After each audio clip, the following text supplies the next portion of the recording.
He sent his daughter to a convent to please his new wife. Victorian England, 1859. The iron gates of Harrington Manor stood imposing against the gray afternoon sky, their ornate scrollwork a testament to generations of aristocratic prosperity. Beyond those gates, the grand estate sprawled across manicured lawns and pristine gardens, a monument to wealth and social standing. Yet approaching those gates in a simple hired carriage sat Lady Seraphina Harrington, a young woman of 22, accustomed to absence rather than belonging. The servants who remembered her whispered that she possessed the same luminous eyes and graceful bearing as her late mother, the beloved First Lady Harrington. Yet such resemblance, rather than being cherished, had become her exile. 12 years had passed since these gates had closed behind her. 12 years since her father had chosen a new wife's demands over his own daughter's tears. Now she returned, not welcomed home, but summoned for duty. The carriage wheels crunched on the gravel drive, each rotation bringing her closer to the family who had forgotten her and the stepmother who had orchestrated her removal. "Miss Seraphina, we've arrived." She gazed upon the manor that should have been her home, knowing she was little more than a stranger returning to a place where she had never truly been wanted. Oh, astonishing, isn't it? But before we reveal how this incredible moment came to be, I have a question for you. Do you believe that destiny is written in the stars, or do we make it ourselves? Let me know in the comments below, and tell me, where in the world are you watching from today? I love reading you stories. Now, settle in, hit that subscribe button to join our family, and let me tell you the truth about what really happened. The East Wing corridor of Harrington Manor stretched long and shadowed, far removed from the warm, sun-filled chambers where the family resided. Seraphina stood before the door to what had once been a governess's quarters. Small, sparse, positioned as far from the main house as one could be while still remaining under the same roof. "This will be your room during your stay," the housekeeper, Mrs. Thornby, said quietly, her eyes filled with an apology she dared not voice aloud. "Lady Isabella thought you would prefer privacy." Privacy. The word was a polite veil over the truth. Isolation, concealment, removal from sight. Seraphina entered the modest chamber. A narrow bed, a simple washstand, a small window overlooking the servants' courtyard rather than the gardens. In the main wing, she knew, Clarissa's room sprawled across an entire suite, filled with silks and vanities and every luxury befitting the favored daughter. "Thank you, Mrs. Thornby," Seraphina said with quiet dignity, setting down her single-worn traveling bag. "This will be quite sufficient." The housekeeper lingered at the threshold, her weathered face conflicted. "Miss Seraphina, if I may, we never forgot you. Those of us who remember the master's first wife, your blessed mother, we never forgot her daughter." A flicker of warmth touched Seraphina's heart, the first since her arrival. "That means more than you know." When Mrs. Thornby departed, Seraphina moved to the window. Below, servants bustled about their duties. Beyond them, she could glimpse the edges of the manor's famous gardens, the roses her mother had planted years ago, still blooming in vibrant defiance of time and neglect. She had spent 12 years behind convent walls learning discipline, languages, music, and philosophy. The sisters had been kind in their austere way, but the convent had never been home. It had been exile, a place to hide the inconvenient daughter who reminded her father too much of the wife he'd lost and threatened the social position of the wife he'd gained. A knock interrupted her thoughts. "Seraphina, are you settled?" She turned to find her father standing in the doorway, Lord Edmund Harrington, older now, his hair graying at the temples, his posture slightly stooped as if carrying the weight of compromises made long ago. "Father," she curtsied formally, a gesture between strangers rather than family. He winced at the formality but didn't correct it. "You look well. The convent, it seems to have agreed with you." "The convent you sent me to when I was 10 years old," she thought but did not say. The place you exiled me to because your new wife found my presence inconvenient. I received your letter, Serafina said instead, her voice carefully neutral. You mentioned a marriage arrangement? Yes, yes. He cleared his throat uncomfortably. Sir Gerald Pemberton, a baronet from Sussex. Respectable family, adequate income. The betrothal would be advantageous for all parties. Advantageous. Not loving. Not joyful. Transactional. I see. And when am I to meet Sir Gerald? Within the fortnight. However, there have been developments. Her father's discomfort increased. Emperor Nikolai of the Eastern Empire has arrived for diplomatic negotiations. We're hosting him at the manor. Lady Isabella believes it would be prudent if you remained in your quarters during the official proceedings. There it was. Even now, even after 12 years, she was to be hidden away. Clarissa would be paraded before the emperor like a prize mare at auction, while Serafina, the true daughter of Harrington blood, was shut away like a shameful secret. Of course, father, Serafina said, her voice betraying nothing of the pain that still, after all these years, had the power to wound. I wouldn't wish to cause any inconvenience. He had the grace to look ashamed, but not enough to countermand his wife's instructions. You understand, it's just, Isabella has worked very hard to prepare Clarissa for society. Having you suddenly appear might complicate matters. I am your daughter, Serafina wanted to scream. I am the child of your first marriage, the daughter of the woman you claimed to love. How did I become the complication? But she had learned long ago that such pleas fell on deaf ears. I understand perfectly, father. Will there be anything else? Dismissed by his own relief at her compliance, Lord Harrington retreated. Dinner will be sent to your room. Welcome home, Serafina. The door closed and Serafina was alone once more, as she had been for 12 years, as she suspected she would always be in this house. She moved to her traveling bag and withdrew the one treasure she'd been allowed to keep. A miniature portrait of her mother, Lady Catherine Harrington, painted in the first year of her marriage. The same dark hair, the same gray eyes, the same delicate features that Serafina saw reflected in her own mirror. I look like you, Mama, she whispered to the painted face, and it made me a stranger in my own home. The afternoon waned into evening. True to her father's word, a servant delivered a simple tray to her room, nothing like the elaborate meals being served in the main dining room, where the emperor was undoubtedly being entertained. Through the narrow window, Serafina could hear the distant strains of music, the murmur of refined conversation, the tinkle of crystal and silver. She imagined Clarissa in her finest gown, performing the charm she'd been taught, while Lady Isabella orchestrated every moment with the precision of a military campaign. Unable to bear the confines of her small room any longer, Serafina wrapped a simple shawl around her shoulders and ventured into the corridor. If she was to remain invisible, she might as well enjoy the solitude the manor's forgotten spaces offered. She made her way through servants' passages and rarely used hallways until she reached the library. Her mother's library, built to house the extensive collection Catherine Harrington had brought to her marriage. It had been Serafina's sanctuary during her early childhood, before Isabella had come and everything had changed. The room was dark, lit only by moonlight streaming through tall windows. Dust motes danced in the silver beams. The library was clearly no longer maintained with care. Clarissa, it seemed, had no interest in books. Serafina lit a single candle and ran her fingers along familiar spines.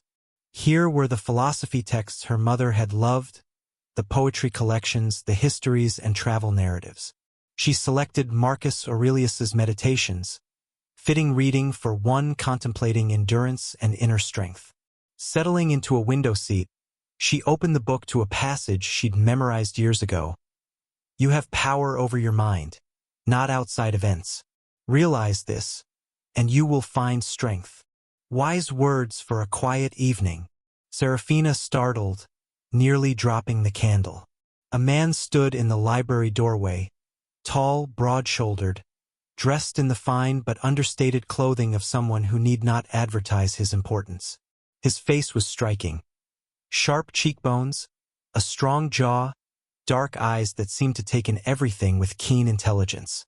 "I apologize," he said, his voice carrying a slight accent that marked him as foreign-born. "I didn't mean to frighten you. I sought escape from the festivities and was drawn by the light." Serafina stood quickly, uncertain. No guests should be wandering the unused portions of the manor. "The dining room is in the east wing, sir. You seem to have lost your way." A slight smile touched his lips. "On the contrary, I know exactly where I am. The question is, who are you? I was assured I'd met all of Lord Harrington's household. Yet here sits a lady reading Stoic philosophy by candlelight in an abandoned library." Heat crept up Serafina's neck. She should identify herself, but the habit of remaining invisible, of not complicating matters, was deeply ingrained. "I'm no one of consequence, sir. Merely a relation, temporarily residing in the manor. A relation who reads Marcus Aurelius in the original Latin, if I'm not mistaken." He moved closer, and Serafina noticed his gait, confident, accustomed to command. "A relation who chooses solitude and ancient wisdom over a ball in an emperor's honor." Her breath caught. The emperor. This was Emperor Nikolai himself, standing in the dusty library, speaking to her as if she were a person of interest rather than a shameful secret to be hidden. "Your Majesty." She curtsied deeply, mortified by her informal address. "Forgive me, I didn't recognize. I should never have presumed." "Please," he interrupted gently, "don't apologize for treating me like a man rather than a title. It's refreshingly honest." He gestured to the book in her hands. "You were reading about finding strength through control of one's mind. Do you find yourself in need of such strength?" The directness of the question caught her off guard. In her world, no one asked such things. Certainly no one cared about the answer. "Don't we all, Your Majesty?" she replied carefully. "Life requires endurance. Philosophy provides perspective." A diplomatic answer. His dark eyes studied her with unnerving intensity. "But I sense there's a more personal truth beneath it. You speak of endurance as one familiar with hardship, yet you sit in a manner of obvious wealth. Wealth and welcome are not always the same thing, Your Majesty." The words escaped before she could stop them. Too honest, too revealing. But something about his presence, his genuine curiosity, loosened her usually careful tongue. "No," Nikolai agreed quietly. "They are not. I know that truth well myself." He paused. "Will you tell me your name? Or must you remain a mysterious philosopher in the shadows?" "Serafina," she said, then added, because he would discover it eventually, "Serafina Harrington, Lord Harrington's elder daughter." Understanding flickered across his features. Elder daughter. Yet I was introduced to only one Miss Harrington this evening, Clarissa, I believe. "Yes, Your Majesty. Clarissa is my half-sister, Lady Isabella's daughter." "And you were not at dinner because—" The question hung in the air, weighted with implications. Serafina could lie, could make excuses, could protect her father's reputation and Isabella's schemes. But she found herself unwilling to deceive this man who looked at her as if her answer mattered. "Because I complicate the narrative, Your Majesty. I was sent to a convent when I was 10 years old to simplify the family dynamic. I've been recalled for an arranged marriage to a minor baronet. Until that marriage is concluded, it's thought best that I remain out of sight." She expected shock, perhaps pity, possibly disapproval of her candor. Instead, Emperor Nikolai's expression darkened with something that looked remarkably like anger. Not at her, but on her behalf. "Out of sight," he repeated, his voice tight. "A daughter of this house, hidden away like a shameful secret, while her stepmother parades her own child before foreign dignitaries. Your Majesty, I shouldn't have spoken so freely. Please, forget I said anything. I don't wish to cause trouble for my father. Your father, Nikolai interrupted, should be ashamed of himself. The blunt statement shocked Serafina into silence. No one spoke of Lord Harrington with such direct criticism. No one acknowledged the cruelty of what had been done to her. You possess obvious intelligence, grace, and education, the Emperor continued. Yet you're treated as an inconvenience. Tell me, Serafina Harrington, when you were sent to this convent, did anyone ask what you wanted? Did anyone consider your happiness? Tears threatened. Tears she hadn't allowed herself to shed in years. No, Your Majesty. No one asked. Then they were fools. He said it with such conviction that Serafina's breath caught. And this baronet you're to marry, is he at least a good man? I've never met him, Your Majesty. The arrangement was made by correspondence. Of course it was. Nikolai's jaw tightened. Forgive my directness, but this is unconscionable. You speak 5 languages, if your choice of reading material is any indication.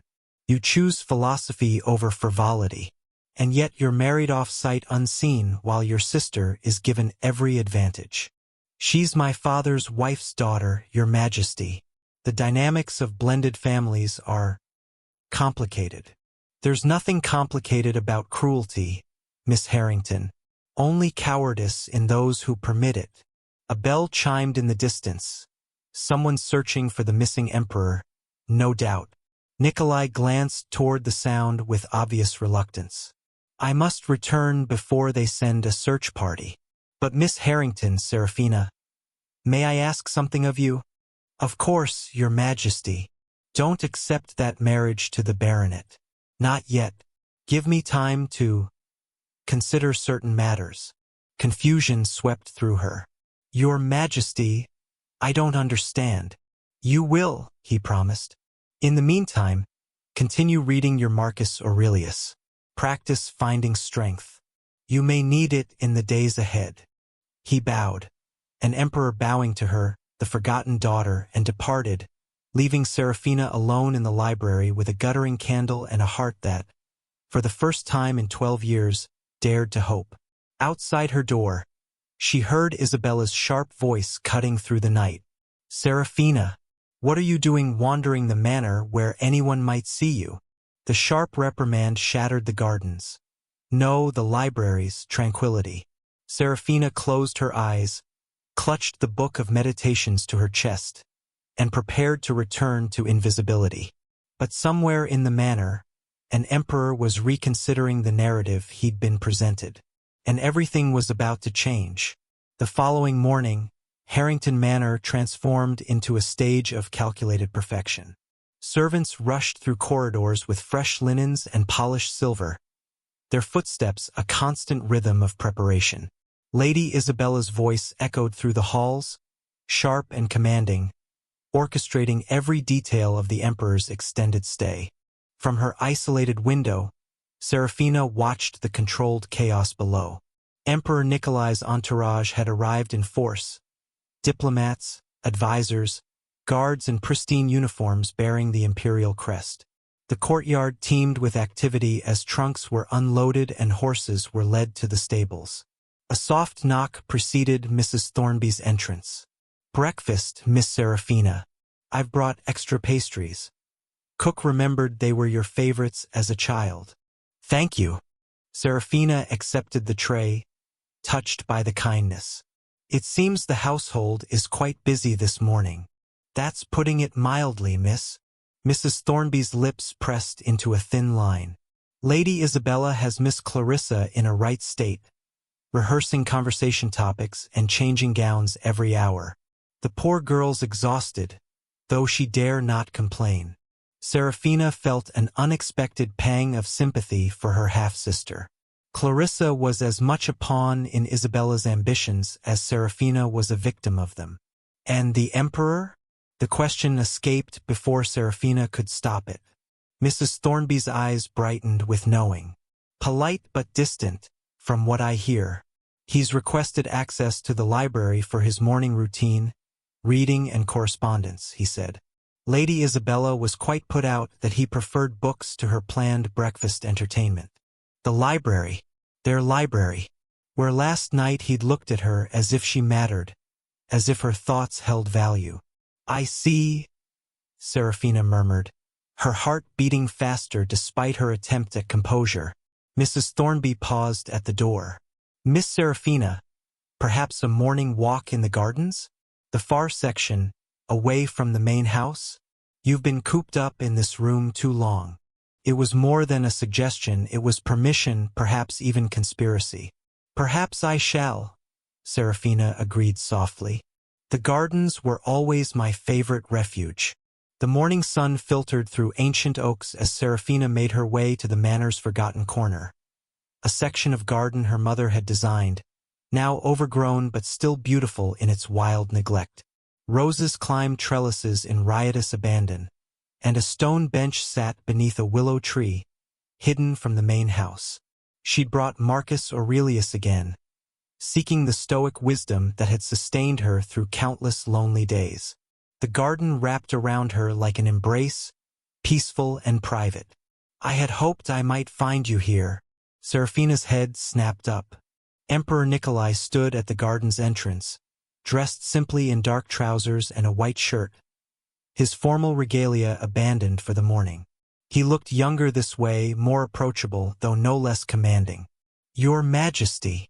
She rose quickly, nearly dropping her book. I didn't expect.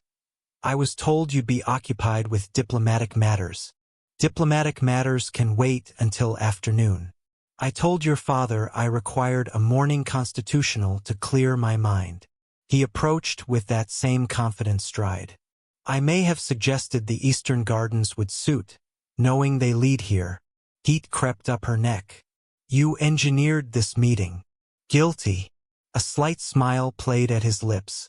After our conversation last night, I found myself curious about the woman hidden away in servants' quarters while her inferior is presented as the jewel of the household. Your Majesty, please, Clarissa isn't inferior. She's simply different. She's vapid, Nikolai said bluntly, settling onto the bench without invitation.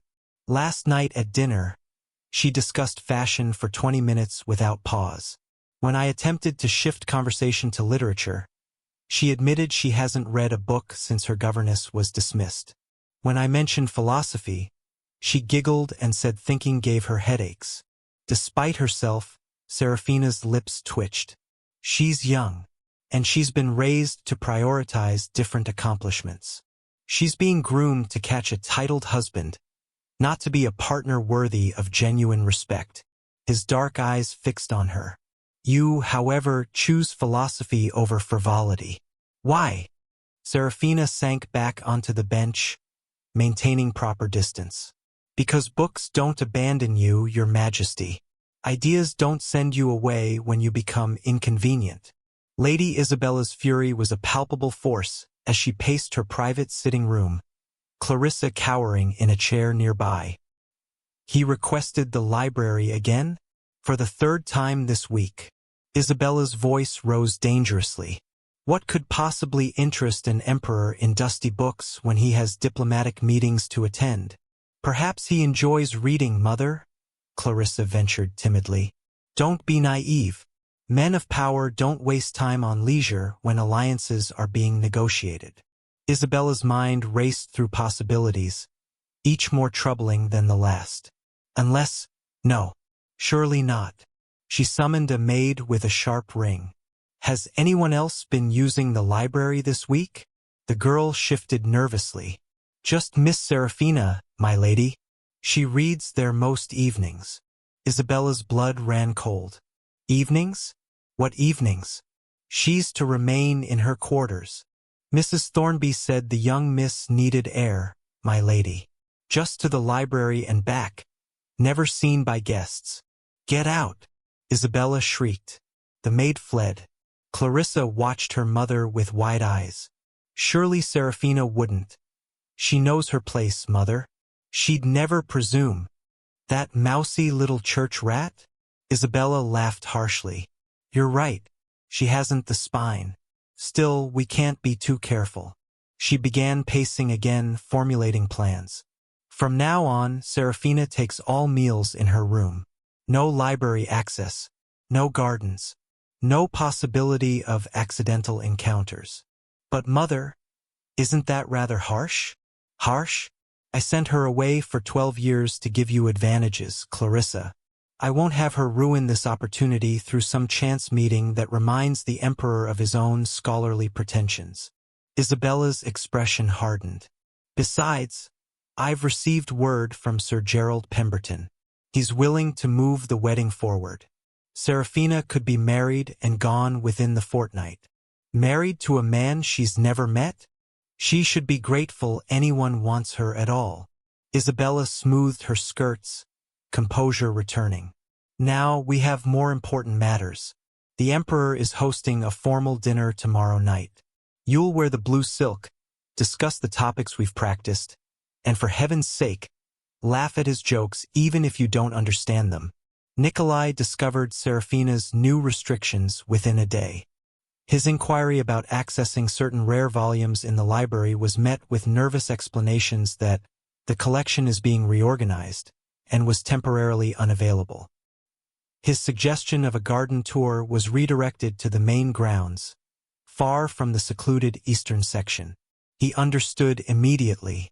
Lady Isabella had caught wind of their encounters. So he adapted.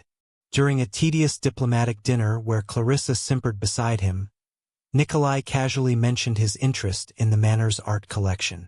I understand the late Lady Harrington was quite the patron. I'd be honored to view her acquisitions.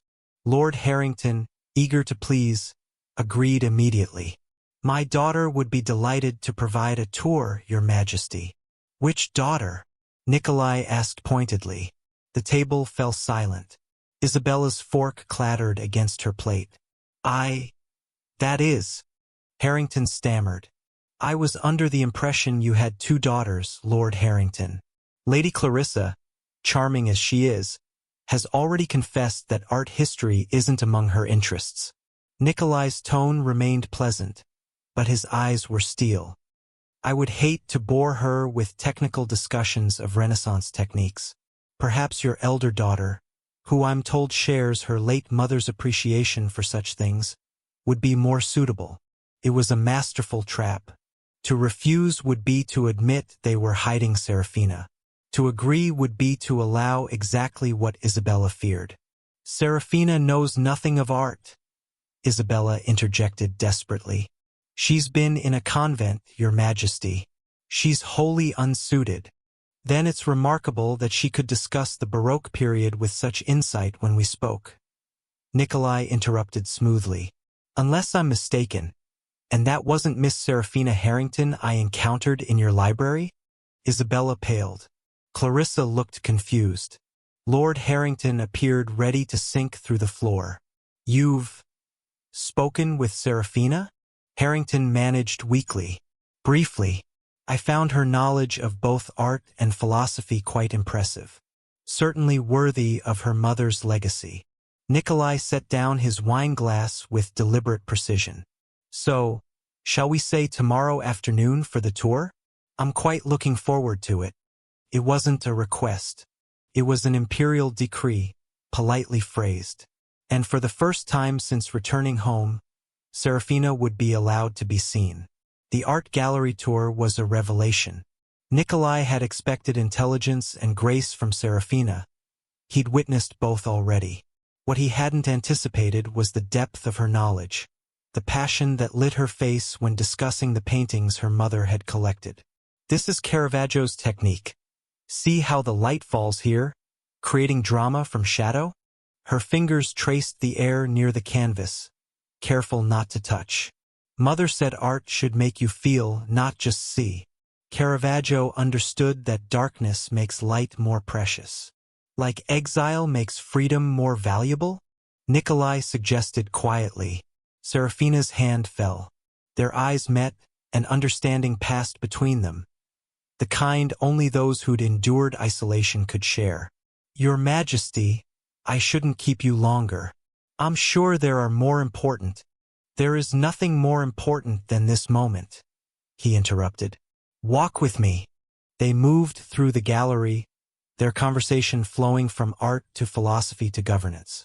Nikolai found himself sharing thoughts he'd never voiced to advisors. His concerns about balancing power with mercy, his desire to reform outdated imperial laws, his loneliness at the top of a hierarchy where everyone wanted something from him.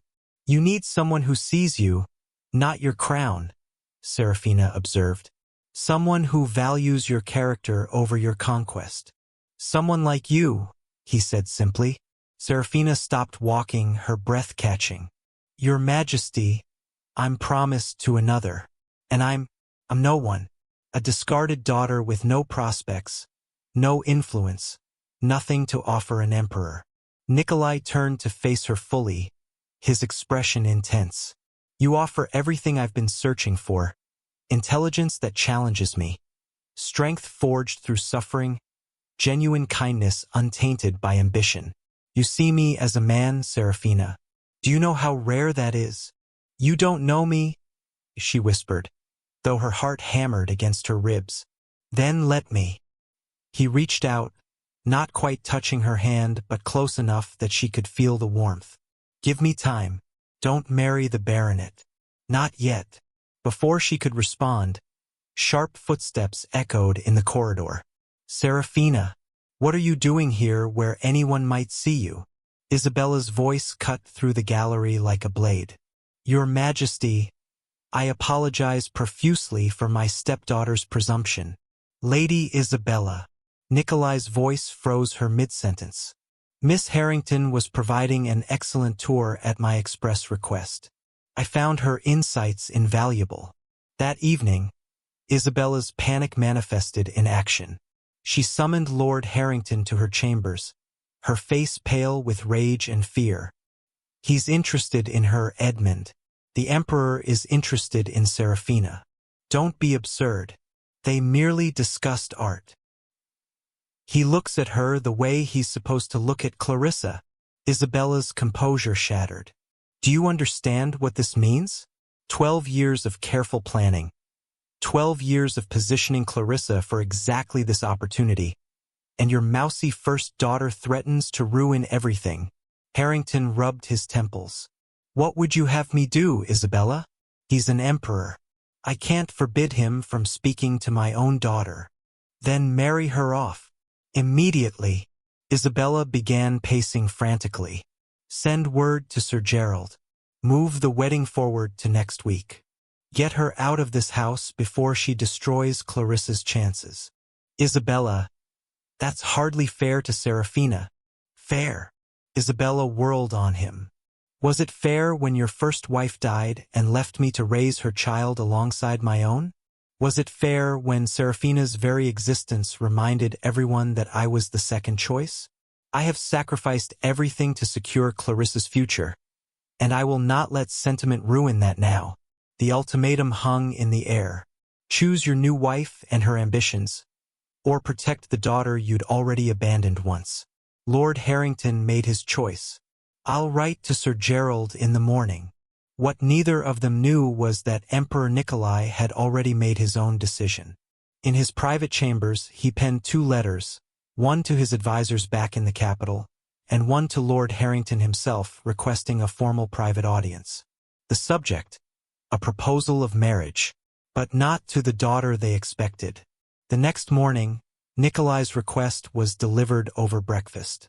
Lord Harrington read it with trembling hands, his face cycling through confusion, shock, and dawning horror. He wishes to discuss marriage negotiations? Harrington's voice cracked. But surely he means Clarissa. He must mean Clarissa. Isabella snatched the letter, reading rapidly. Her triumphant smile froze as she reached the final line. Regarding your elder daughter, Miss Serafina Harrington, whose character and accomplishments have impressed me greatly. The letter slipped from her fingers. No, she breathed. No, this isn't possible. But it was not only possible, it was inevitable. An emperor had chosen, and kingdoms themselves could not stand against that choice. The grand ballroom of Harrington Manor blazed with 1,000 candles, crystal chandeliers casting prismatic light across assembled aristocracy.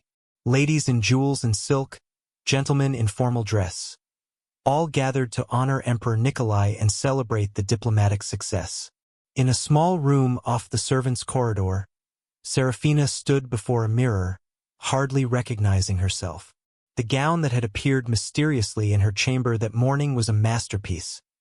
Deep sapphire silk that caught the light, embroidered with silver thread and patterns that echoed the imperial crest. It fit perfectly, as if made for her body alone.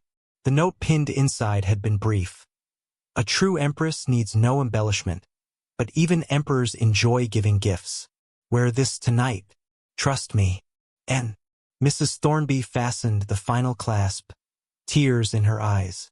You look like your mother, Miss Serafina, like a queen. I'm terrified, Serafina admitted. Lady Isabella will be furious. And Clarissa is wearing paste jewels and desperation, Mrs. Thornby said firmly. While you wear the future. Now go. The Emperor himself sent word you were to enter through the main doors, not the servants' entrance. Serafina's hands trembled as she made her way through corridors she'd been forbidden to walk. Music swelled ahead, voices rising in polite conversation and laughter. At the ballroom entrance, she paused. Through the doorway, she could see Clarissa positioned prominently near the Emperor's chair, wearing an elaborate gown of emerald green that clashed with her complexion. Isabella hovered nearby, her smile sharp and satisfied. Lord Harrington stood with other nobles, looking uncomfortable and considerably older than his years. And Emperor Nikolai, resplendent in formal imperial regalia, sat with the patience of a man waiting for the precise moment to strike. Serafina stepped forward. The footman announced her, voice ringing across the ballroom. Lady Serafina Harrington. Conversation stuttered, then died. Every eye turned toward the entrance where the forgotten daughter stood transformed, wearing imperial colors that marked her as clearly as a brand. Isabella's face went white. Clarissa gasped. Lord Harrington gripped his wine glass so hard it trembled. And Nikolai rose to his feet, a slow smile spreading across his face. He crossed the ballroom floor with deliberate steps, every eye following his path. The crowd parted like water before him. He stopped before Serafina and extended his hand. Miss Harrington, you look breathtaking. Your Majesty. Her voice barely worked. I shouldn't be here. Lady Isabella specifically said. Lady Isabella, Nikolai said loudly enough for the entire room to hear, is not the one who invited you. I am. He led her to the center of the ballroom, positioning her in the exact spot where Clarissa had stood moments before. The musicians, sensing the shift in power, fell silent. Nikolai's voice carried to every corner of the vast space. Lords and ladies, honored guests, I have come to your lands seeking diplomatic alliance and have found something far more valuable. Isabella made a strangled sound. Clarissa's eyes welled with tears. I have found, Nikolai continued, his gaze never leaving Serafina's face, a woman of extraordinary intelligence, grace, and strength of character. A woman who sees beyond titles to the person beneath. A woman who has endured exile with dignity and emerged not bitter, but compassionate. His hand tightened on Serafina's. It is my honor and deepest joy to announce my engagement to Lady Serafina Harrington, who has agreed to return with me to become Empress. The ballroom erupted. Gasps, whispers, shocked exclamations. Several ladies fainted. Gentlemen rushed to offer congratulations while their minds raced to realign political calculations. And Isabella, proud, scheming Isabella, stood frozen in the center of the social annihilation she'd brought upon herself. Morning light streamed through Serafina's small window one final time. The room that had been her prison now felt impossibly distant, as if it belonged to someone else's life entirely. She'd already said her goodbyes to the servants who remembered her mother, to Mrs. Thornby who wept openly, to the cook who pressed a package of her childhood favorites into her hands. Only one farewell remained. Lord Harrington waited in his study, looking decades older than his years. When Serafina entered, he stood awkwardly, unable to meet her eyes. Serafina, I wanted to. That is, before you leave, I thought we should say goodbye, she finished gently. It's all right, Father. I harbor no ill will. You should. His voice cracked. I failed you. I sent you away when you needed me most. I chose my wife's demands over my daughter's well-being. I was weak, and you paid the price. Serafina studied the man who'd shaped her childhood through absence. She could hate him. Part of her wanted to. But what would it accomplish? I forgive you, Father, she said quietly. But I won't forget, and neither will history. She moved toward the door, then paused. I hope you find that the relationship with your wife was worth what it cost you with your daughter. But I suspect in the years to come you'll discover otherwise. She left him there, standing amid his regrets and the growing realization of what he truly lost. Isabella she encountered in the hallway, the woman's face a mask of barely controlled fury. Congratulations, my dear stepdaughter, Isabella said, her voice dripping venom. You've managed quite a feat, of course. You'll remember your family once you're empress? Surely you'll want to extend favor to your dear sister Clarissa.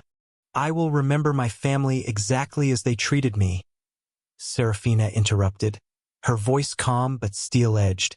You taught me that love must be earned, loyalty must be mutual, and worth must be recognized. I've learned those lessons well, Lady Isabella. Every single one. She continued past, leaving Isabella speechless in the corridor. The imperial carriage waited in the courtyard, magnificent and bearing the crest she would soon claim as her own. Nikolai stood beside it, magnificent in traveling attire, his eyes lighting when he saw her. Ready? He asked softly. More than ready.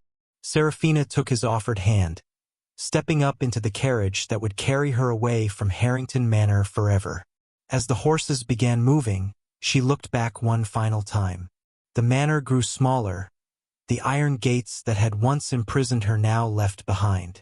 Through the window, she could see servants waving, Isabella's rigid figure on the steps, her father's form barely visible in a window. Nikolai took her hand, threading his fingers through hers. Regrets? He asked. Serafina considered the question seriously. I regret the little girl who cried herself to sleep behind convent walls. But I don't regret who she became. She learned to stand alone, which means she knows how to stand beside an emperor as an equal, not a subject. They tried to diminish me, but instead, they forged me into exactly what I needed to be. Then they gave me the greatest gift unknowingly, Nikolai said, lifting her hand to his lips. A woman who understands both suffering and strength, compassion and courage. The empire will be blessed by you, my empress. The carriage crested the hill, and Harrington Manor disappeared from view. Serafina didn't look back again. Her past was behind her, with all its pain and small cruelties, all its loneliness and loss. Ahead lay an empire, a throne, and a man who saw her true worth when her own family could not. She had been sent away as an inconvenience. She returned as an empress. And in the end, that was the sweetest vindication of all. The end. Dear viewer, what part of this journey touched your heart or surprised you today? If you'd enjoy more historical love stories filled with healing and hope, let me know below. Please like, subscribe, and share to help others find these stories too. Thank you for spending your precious time here. Your next beautiful story is waiting on the screen.